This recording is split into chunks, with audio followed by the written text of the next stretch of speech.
বাংলাদেশের অন্তর্বর্তী সরকারকে হঠাৎ করে একসাথে দেশীয় ও বিদেশি মিত্রদের সামলাতে হচ্ছে। দেশের সবচেয়ে কাছের মিত্রের পক্ষ থেকে সেফ এক্সিট খোঁজা এবং উপদেষ্টাদের আখের গোছানোর অভিযোগ সরকারের ভাবমূর্তির লেজে টান পড়েছে। খবর হলো, এনসিপি নেতাদের অভিযোগ শুধু কথার কথা নয়, দলটি একেবারে দলীয় ফোরামে বৈঠক করে সিদ্ধান্ত নিয়ে সরকার উপদেষ্টাদের বিরুদ্ধে তীর ছুঁড়েছেন।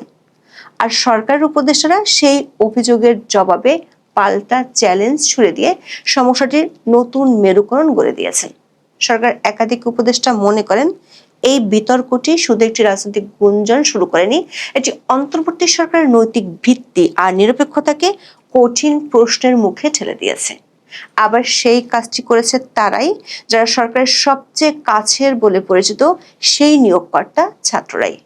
সেফ এক্সিট গুঞ্জনের মধ্যে সরকারের বিদেশি মিত্ররা সরকারের সবচেয়ে বড় শত্রু বলে পরিচিত আওয়ামী লীগ নেতার সাথে বৈঠক করেছে, এমন খবরে রাজনৈতিক আলোচনার ডালাপালা আরো বাড়ছে। বিশেষ করে ব্যাপক গোপনীয়তার মধ্য দিয়ে ৩ বিদেশি রাষ্ট্রদূত আওয়ামী লীগ নেতা সাবির হোসেনের সাথে বৈঠকের পরও পররাষ্ট্র উপদেষ্টাকে বিষয়টি স্বাভাবিক হিসেবেই দেখতে হচ্ছে। বিশ্লেষকরা মনে করছেন, এমন পরিস্থিতি সরকারকে ঘরে ও ঘরের বাইরে দুই দিক থেকেই বেকায়দায় ফেলে দিয়েছে। কারণ একদিকে মিত্র ছুটে যাচ্ছে, আবার মিত্র গিয়ে শত্রুর সাথে বৈঠক করছে। বিষয়টি সরকারকে উভয় সংকটে ফেলেছে। বিস্তারিত জানতে চলুন যাওয়া যাক বিশ্লেষণে।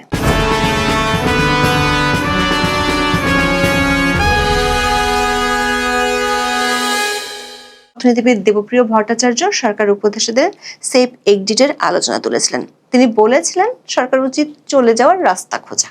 কিন্তু সরকারের নিয়োগকর্তা বলে পরিচিত এনসিপির প্রধান নাহিদ ইসলাম একেবারে প্রকাশ্যে অভিযোগ করলেন, সরকারের কোনো উপদেষ্টা সেফ এক্সিট খুঁজছেন।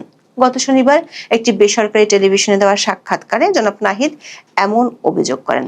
বলেছেন, এই উপদেষ্টাদের কেউ কেউ এরই মধ্যে আখের গুছিয়ে নিয়েছেন।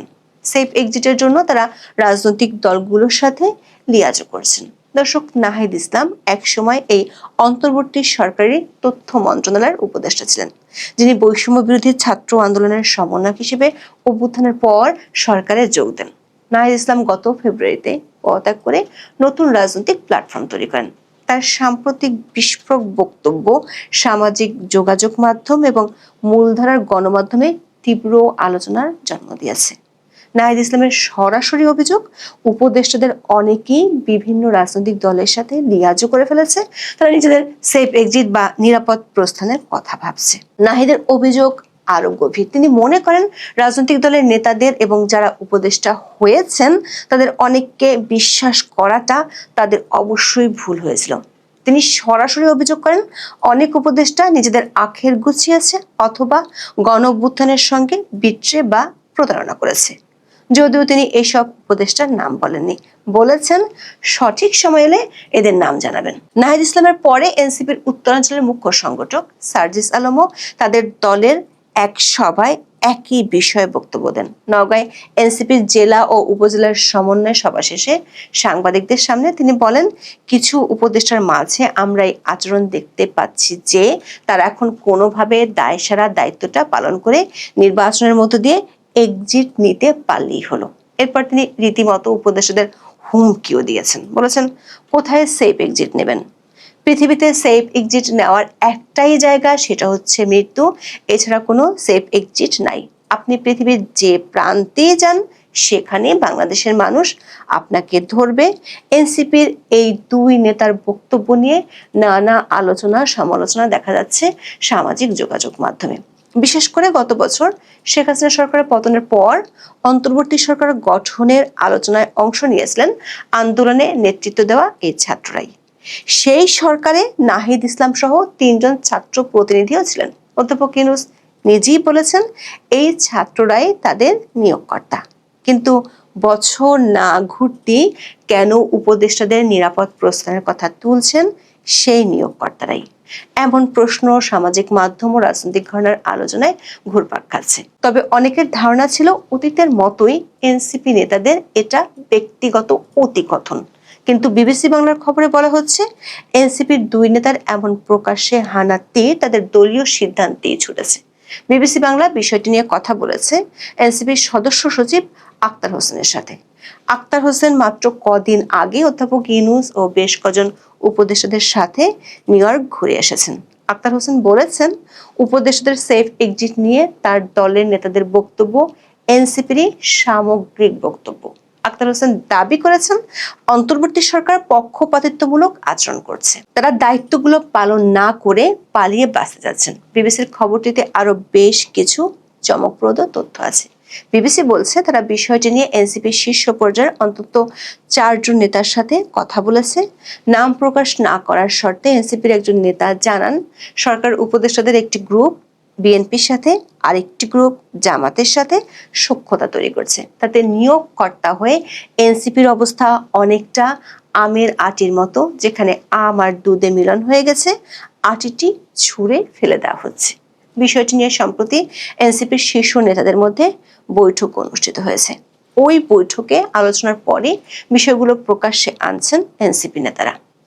দর্শক, এর মানে হলো এনসিপি কোনো হুজুগে অভিযোগ করেনি, তারা একেবারে বৈঠক করে দলীয় সিদ্ধান্ত নিয়ে অভিযোগের প্রথম তীরটি ছুঁড়েছে সরকারের দিকে।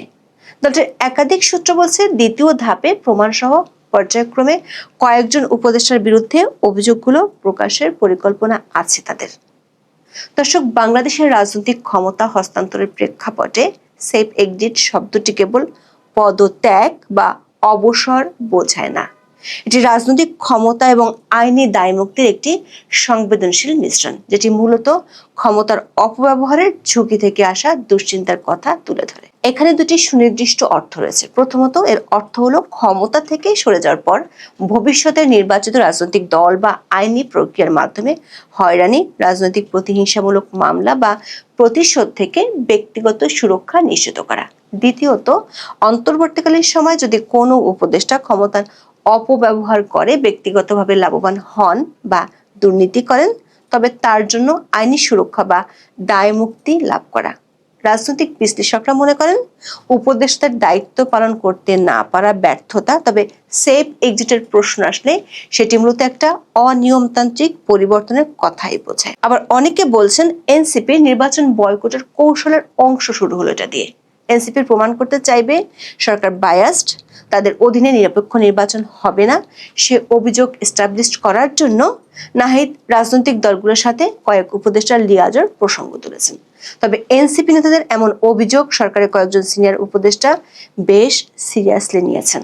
মহিলা ও শিশু বিষয়ক উপদেষ্টা শারমিন এস মুর্শিদ নাহিদ ইসলামের বক্তব্যকে রাজনৈতিক মন্তব্য করেছেন। তিনি ইঙ্গিত দেন, উপদেষ্টাদের বিরুদ্ধে প্রতিশ্রুতি ভঙ্গের অভিযোগ তোলা হচ্ছে, কিন্তু উপদেষ্টারা এনসিপি নেতাদের নির্দিষ্ট কোনো প্রতিশ্রুতি দিয়েছিলেন কিনা সেই প্রশ্নও তিনি তোলেন। আবার নাহিদের খুব ঘনিষ্ঠ বলে পরিচিত পরিবেশ বিষয়ক উপদেষ্টা সৈয়দা রেজওয়ানা হাসান এই বিতর্কে স্পষ্ট অবস্থান নিয়েছেন। তিনি নাহিদ ইসলামকে চ্যালেঞ্জ জানিয়েছেন যে, কাদের বিষয়ে সেফ এক্সিটের অভিযোগ তোলা হচ্ছে তা পরিষ্কার করতে হবে। সরকার একাধিক সূত্র বলছে, সরকার কয়েকদিন আগে রাষ্ট্রীয় খরচে এনসিপির 2 নেতাকে মার্কিন মূল্য থেকে ঘুরিয়ে এনেছে। তারপর সরকার বিরুদ্ধে এমন অভিযোগ, তা আবার দলীয় ফোরামে সিদ্ধান্ত নিয়ে তোপ যেভাবে দাগানো হলো, সেটি সরকার হাই প্রোফাইলদের ভাবিয়ে তুলেছে। সূত্রগুলো বলছে, সরকারে এখনো 2 ছাত্র উপদেষ্টা রয়ে গেছে, তাদেরকে নির্বাচনের আগে পদত্যাগের জন্য চাপ দেয়া হতে পারে। সে ইঙ্গিত কিছুদিন আগে তথ্য উপদেষ্টা মাহফুজ আলম তার এক বক্তব্যে দিয়ে রেখেছেন। তাদেরকে যদি সরিয়ে দেওয়া হয়, তাহলে অন্তর্বর্তী সরকারের এনসিপির আর কোনো স্টেক থাকবে না। তখন এনসিপি নেতারা প্রমাণসহ তথ্য জনসমক্ষে তুলে ধরলে, যেটি নাহিদ বলেছেন সময় হলে জানাবেন, সেটি যদি করেন, তাহলে সরকারের মুখ লুকানোর জায়গা থাকবে না। এই আখের গোছানো আর সেফ এক্সিটের মধ্যে মরার উপর খাড়ার ঘা হিসেবে দেখা দিয়েছে বিদেশি রাষ্ট্রদূতদের সাথে আওয়ামী লীগ নেতার গোপন বৈঠক। মঙ্গলবার কালবেলার খবরে বলা হয়, সাবের হোসেন চৌধুরী, যিনি আওয়ামী লীগ সরকারের সাবেক পরিবেশ, বন ও জলবায়ু পরিবর্তন বিষয়ক মন্ত্রী ছিলেন, তার বাসায় 3 নর্ডিক রাষ্ট্রদূতের বৈঠক হয়েছে। প্রায় 2 ঘন্টার ওই বৈঠকটি ছিল বেশ গোপনীয়। এমনকি রাষ্ট্রদূতরা ফ্ল্যাগ ছাড়া গাড়ি নিয়ে সাবের হোসেন চৌধুরীর গুলশানের বাসায় গিয়েছিলেন। সামাজিক মাধ্যমে সেই বৈঠকের একটি ছবিও ভাইরাল হয়েছে। তিন রাষ্ট্রদূতের এই বৈঠকের খবরটি অস্বীকার করেননি সরকারের পররাষ্ট্র উপদেষ্টা তৌহিদ হোসেন। তিনি দাবি করেছেন রাষ্ট্রদূতরা যে কারো বাসায় যেতে পারেন, এটা অস্বাভাবিক কিছু না। দর্শক, রাষ্ট্রদূতরা ফ্ল্যাগ ছাড়া কেন যাবেন সে প্রশ্ন কিন্তু থেকেই যাচ্ছে।